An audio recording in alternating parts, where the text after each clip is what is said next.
Chers téléspectateurs du micro du Pasteur Bobo, partout où vous êtes à travers le monde, c'est Bruxelles, Bruxelles, capitale de la diaspora congolaise. Nous sommes avec M. Jean-Baptiste Bokoto. Avec lui, on va essayer de parler. Il y avait une conférence sur le mouvement citoyen CAP 21 à Bruxelles. Avec lui, on va essayer de parler. Bonjour M. Jean-Baptiste Bokoto. Bonjour Pasteur Bobo. CAP 21, mouvement citoyen à Bruxelles. Nous étions là, le monde était là, conférence. D'abord, c'est quoi, si vous pouvez nous rappeler, c'est quoi le mouvement CAP 21, mouvement citoyen, et puis les buts de la réunion passée, les résolutions. CAP 21, c'est un collectif citoyen, donc c'est ni un parti politique, ni une organisation centrée essentiellement sur les activités politiques. C'est le peuple qui fait un effort de s'organiser, de se mettre en mouvement, parce que nous avons compris que si on compte sur les acteurs politiques, jamais on se libérera. Donc c'est le peuple lui-même qui doit comprendre que le salut de la libération vient de lui-même et il doit se mettre en mouvement. C'est justement cela. Donc nous ne faisons que structurer les énergies, les frustrations du peuple pour les canaliser positivement pour qu'on aboutisse à quelque chose de concret. Voilà, c'est ça le CAP 21. Qui sont les membres? CAP 21 a quelque chose de formidable, c'est-à-dire que on n'a pas besoin de gourous, on n'a pas besoin des gens qui s'autoproclament je ne sais qui. C'est les peuples qui s'organisent à travers des comités de base. Donc nous on appelle ça des comités locaux CAP 21. Et les comités locaux, ça se crée sans même notre impulsion. Tout simplement avec le message que nous avions véhiculé dès le départ, avec ce qu'on a appelé l'engagement citoyen. Donc l'engagement citoyen par rapport aux arrangements particuliers, parce que nous pensons que le problème du pays ne peut pas se parler en dehors de la Constitution, en dehors d'un cadre préétabli, avec des gens qui n'ont eu aucune autorisation, aucun avis de la population. Non, nous nous sommes dit, non mais voilà, le peuple doit comprendre que non mais voilà, c'est lui qui doit plutôt prendre un arrangement, en fait un engagement vis-à-vis de son pays. C'est ça cet engagement citoyen et les gens ont compris la pertinence de la démarche et ils adhèrent. Donc maintenant là, au moment où je vous parle, nous avons commencé les activités de CAP 21 depuis le 30 juin. Nous avons maintenant 67 comités locaux. 67 comités locaux qui se sont créés d'eux-mêmes. Donc il y a des comités locaux à Boende, il y a des comités locaux à Kamina, il y a des comités locaux à Koutou, il y a des comités locaux ici à Bruxelles. Voilà, donc c'est comme ça que le travail est en train de se faire, essentiellement au niveau des comités locaux, parce que ce sont les aspirations de la base que nous faisons, nous nous faisons canaliser tout simplement.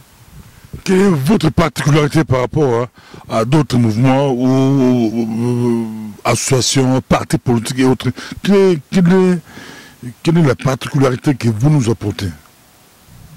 La particularité que nous nous apportons, c'est d'abord essentiellement au niveau du fait que ce n'est pas un parti politique.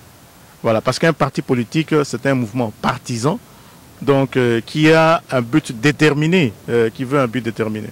Mais nous, la différence, c'est que c'est un collectif citoyen. Ça veut dire quoi? C'est des citoyens qui s'organisent. Voilà. Donc, au lieu que ça commence par un gourou, comme je le dis, parce que nous, c'est ça le problème pour nous. On a toujours besoin d'un messie, on a toujours besoin d'une autorité morale pour impulser, on a besoin d'un sauveur. Nous, pour nous, nous pensons que le sauveur, c'est le peuple lui-même. Voilà, c'est ça la particularité. Le sauveur, c'est le peuple lui-même.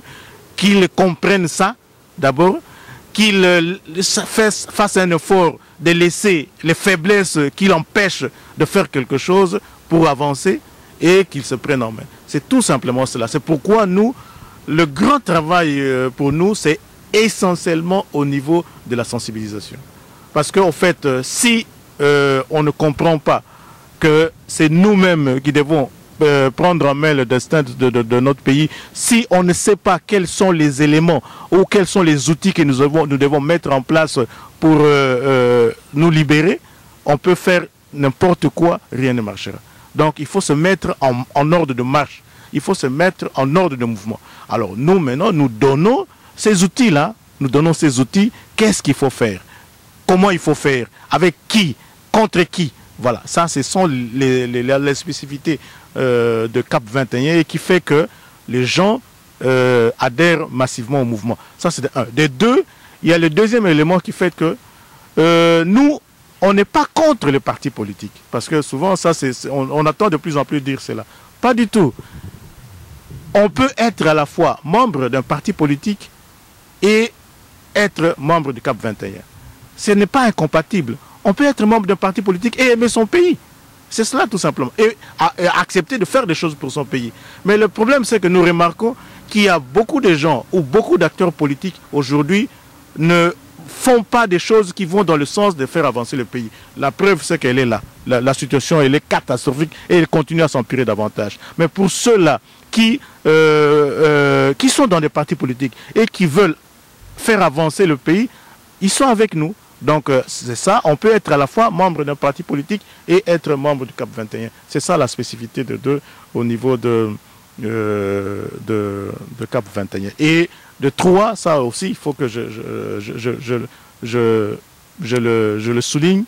CAP 21 a une spécificité que on ne reste pas dans les blablas. On ne reste pas dans les discours. Nous pensons que la meilleure pédagogie, c'est l'action.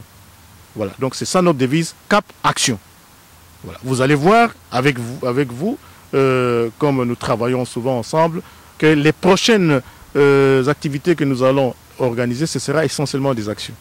Des actions, ça peut être de tout ordre, même des actions de développement. Parce qu'au fait, au même moment où on est en train de lutter, mais les gens doivent manger. Les enfants doivent aller à l'école. On ne va pas tout couper, tout simplement parce qu'on est en train de lutter. Et aujourd'hui, là, si même les choses changent, mais avec quels acteurs?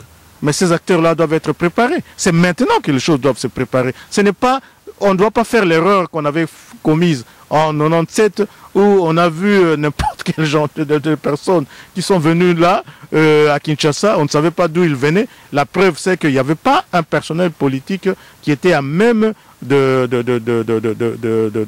changer les choses. Le résultat, il est là. Donc nous ne voulons plus reprendre cette erreur-là. Nous préparons le personnel politique maintenant. Voilà. Donc les séminaires que nous avions organisés là, c'était un séminaire de formation des cadres. Voilà. Donc c'est ça aussi la spécificité de CAP 21. Vous lancez un slogan Give 5, Pesamitano, Give 5. C'est quoi Give 5? Pesamitano donne 5. Et pourquoi 5? Pasteur Bobo, Pesangamitano. C'est ça le direct. Alors, Mitano, Omoni, Loboko, O Balobaga, Bakoko Nabiso, Bazayi Mayele Mingi, parce qu'il faut y bagango, Balobaga, Musapi Moko, et Sukolaga Elongite. Donc, Eza Misape Mitano. On a Misape Mitano, on a, Isalaka Biloko Bele, Misape Mitano, et Sara Musala. Donc, Musala Nyo surtout, il faut Simbango na Mitano, Misape Mitano. Misape Mitano, et Bundaka, tout ça, on est Tumba. Il faut qu'on ait un kofi pour Bunda. Donc, Garamitano, Misapi Mitano, Yango et Lembo Laka. Lelo na koi, soki na koi lelo, Oep Sangadi, Simba Loboko pour Ola Musanga. Donc, Yango Tuzobengango, give me 5. Pesanga Mitano. Pesa Mitano pour na Congo. Bato nyoso tout, il faut basalango. Mitano, ezali Mosala. Mitano, ezali Makanisi. Mitano ezali mayele, mitano ezali kosala nyonso tu motema, kozana motema ya kolinga. D'abord kolinga mboka na yo et puis kolinga moninga na yo. Yango wana tozobenga give me 5. Tala lelo oyo na itumba o tozali nango. Naloki mwana moko wa esali mikolo elekia wa kombo bazobenga esoki Chimanga. Aza musicien. musicien avandi na France tout ça. Mais moi na wana daoki nzembo moko abimisi tango na okaki ngo mbala liboso esalingai chair de poule. Moi na mayele et puis asali eloko moko que eza ko teya bato. Mais lelo yo na ebité soki mwana wana lelo yo alobi que non mais voilà ya na Bruxelles là aya ya ko beta. En tout cas ngana zaki contre ba makambo wana o ya ba musicien mais mwana wana na ko senga na bande ko bandima à quoi beta parce que c'est effectivement ce que nous attendons na combat. Ça veut dire quoi? Ça veut dire que kotia et o makasio mayele o nzamba pesio lelo oyo tozanango pona ekolo pour lobby tango eza eza trop tard c'est lelo oyo oza musicien yemba sa yemba nzembo pona Congo ozali écrivain ngana komaka pona Congo na likisaka tango nanga mingi pona Congo naza na action en développement toujours tia ba courant ba panneau solaire na bamboka na bambongo oyo toujours bunda pasi oyo moko ebi na poto ndenge toza osala parce que toyebi que tango ko tia courant oza ko tia courant na ba maternité na ba maternité eza ko salisa bana o azobota courant ezate na couver bana bazokufa tout simplement parce que courant ezate c'est ba misala ya mike ndengo yo pasteur Bobo musala oza ko sala oza ko lamuka na tongo lelo to yi pona osala ba misala wana oya pona ko teya bato oya yo give me 5 yango wana toza ko senga give me 5 ezali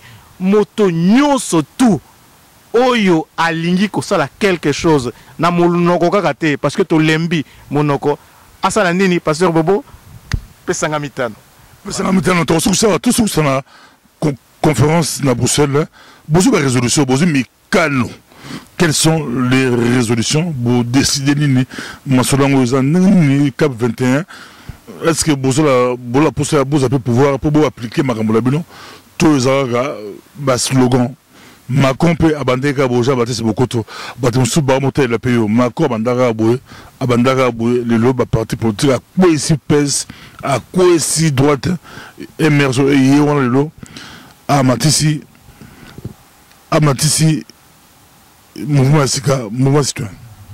Et attends na lingara mingi te ko pesa par exemple na bato mususu ou bien na bamboka mususu po na mona ke soko za ko pesa mi pesi peut-être combo ya kaka mindele ou bien nini tant mususu to kansaka ke to za na mayele te to za na mayele mingi mais eloko oyo mwana wana sali na France yango yo eloko biso to lingi esa mana Congo yango wana c'est-à-dire que classe problème na biso yango na pe na côté directement na ba résolution pour na biso eloko ali boso to bandi koloba ezali nini que responsabilité monene ya passion tozana ngo banda 1960 ezali classe politique na biso ezali vraiment o babengaka nul et que classe politique on ne peut jamais conduire na changement et qu'on jamais conduire alternance donc eloko ali boso ezali ko sukola qu'on nettoyer cette classe politique là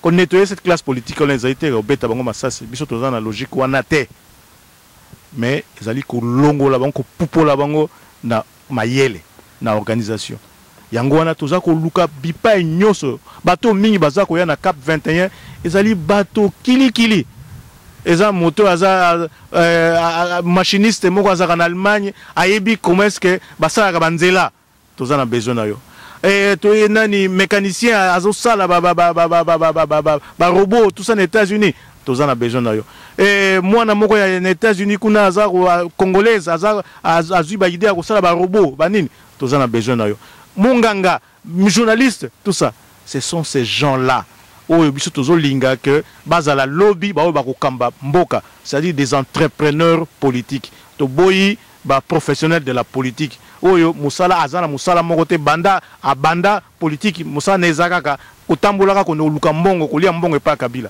to lingi bato ndengo na te donc eloko ali boso toza ko bunda c'est renouveler l'espace politique pour renouveler l'espace politique en s'organisant autour ya ba oyo moto nyonso to ya lingi pour servir mboka na ye aya to ko former ye tozo former ko lakisa ndenge nini ko kamba commune ndenge nini ko kamba quartier ndenge nini ko kamba ko zala député on préparer ma motion ndenge. C'est ça ces choses-là. Donc bon décider ni plutôt sur ça. Bon décider ni la conférence à kafu bosso. Alors to décider et le wali bosso to bandi sensibilisation. To bandi sensibilisation na combo au tozo bengango aucun quartier au Congo ou à l'étranger sans Cap 21. Donc et là quoi bosso yangwana donc to bandi dans l'action il y a de auto salango de porte à porte. Moto nyonso tout oyo ba koti na carte ya Cap 21, il va servir et il va travailler. Ce sera un sensibilisateur. Ko kende ko banda ko sensibiliser à travers moto nyonso tout oyo ya ndeko na ya yebi que voilà et là ko nini ko yeba que non mais voilà pour na mboka na biso ndenge nini ko bunda parce que ko bunda lelo ko bunda ozo se tromper de cible. Oui, bi cible était. Donc ko bunda lelo ndenge tozo mona wa lelo qui cible na biso ezana. Donc et là ko li bosso et tumba yango wana. Donc il faut ko yeba qui est notre ennemi. Nani azaba allié na biso ndenge nini stratégie toko mettre en place pour na ko kenne tumba. Donc et là ko li bosso yo to décider il y a na kati ya Cap 21 yango wana.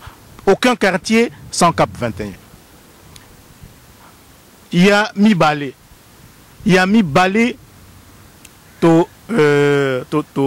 décider boy. Que à partir il y a mois il y a novembre to bandi ko tambu non novembre ndetango to aussi ça pardon. Tozo bandango na mois de septembre il y a ko kabola ba mi kamakanisi o toza nango baso benga ba projet à société na projet à société wana ça dit que biso to pesika ba grande ligne to ko tambwa siko moto na moto a koka ko ba akokoma bino mais voilà ngai pendant peu na esika na mboka na ngai na lingi eloko boye salama ngai na mboka na ngai na lingi eloko boye salama ngai na eloko na ngai na lingi eloko boye salama ça dit que desiderata euta na population yemoko. Et au lieu que vous avez toujours dans l'école, parce qu'à partir de là, on a livre blanc, les livres blancs là qu'on va distribuer à tout le monde. Il y a que lobby makambo kende na nega malamu. Avec notre livre blanc là, ce sera déjà un projet de société parce que il pas nabiso et zalagate. Nazo kaka oh non mais voilà, oh ya oh plan Marshall. Mais plan Marshall ango le yo kati plan Marshall kaka boye. Mindela pesa bino ka mbongo boye. Banda to banda mboka ngo banda. Munani yango yana ba plan Marshall et ko sala mate. Musoko mona oh tozana ba minduki, tozana banani. Ça tout ça c'est de parler. Le concret c'est que eza biso moko et pas yozali makanisi oyo epesika ozali oyo ba eloko nini oyo bozana ngo besoin da kutu na boende na ikela na kamina na nini eloko nini olingi to sala. C'est à partir de cela yango ndeko servir biso de levier pour na ko sukola mboka parce que c'est maintenant que les choses doivent se faire. L'avenir se prépare maintenant. Et c'est là que c'est moi qui monsieur Jean-Baptiste beaucoup de lancé des temps à autre vous en avez flash n'a plus une minute sur cette vidéo bana Congo balikulandayo Congo balikulandayo semaine oyo eza moi mobudu na mboka lelo ezala ki ba demande semi lobby zaba Félix lobby zaba rassemblement moi mobudu na mboka solution za nini une minute tout ça quel message au groupe congolais message na groupe congolais c'est que moto nyonso tu a toyi bozana tango excusez-moi na tango ya pasi soki ndako eza kozika kotala nano te o wana azali aza moninga na ngai te o aza ennemi te soka ye azoya kosopa mai pona ndako ya pona moto esila ndima ye. Donc nous tozo soutenir l'action nyonso tu oyo ezako kende dans le sens de l'alternance. Tout ça pour soutenir, mais tout ça va zobate. Pour Bisso, maintenant on a compris, et le peuple a compris qui est avec lui et qui n'est pas avec lui. Donc, tout soutenir, mais en étant intelligent, en étant vigilant, qui est avec nous et qui n'est pas avec nous. Merci beaucoup. Jean-Baptiste Bokoto, Boladi, Boki et Penza, Cap 21, on continue l'ango Penza. Nous sommes prochainement. Merci à suivre.